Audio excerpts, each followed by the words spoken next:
Is your PC running slow? Or maybe your storage is almost full?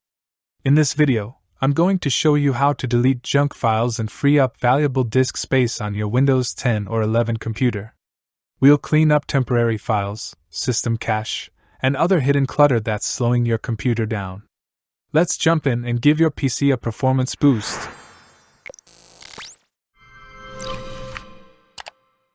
Method 1. Delete cache files with CMD.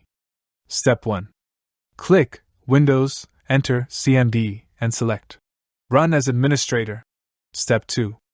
Enter %systemroot% / explorer.exe %temp%. To view all temporary files in the computer, enter del %temp% *star.**s/q. To completely delete temporary files. Method 2. Use the Run program to clean up cache files. Step 1. Press Windows +R. To open the Run program, enter temp or %temp% and click OK to find the temporary files. Step 2.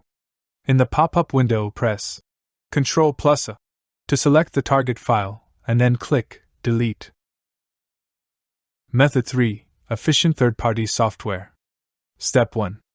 Open AOMI, click Release, and PC Cleaner in sequence. Step 2. There are an estimated number of junk files on your PC. Click Start Scan to thoroughly scan your PC. Step 3. You will see some junk files in the interface. Select the target files and click Clear All.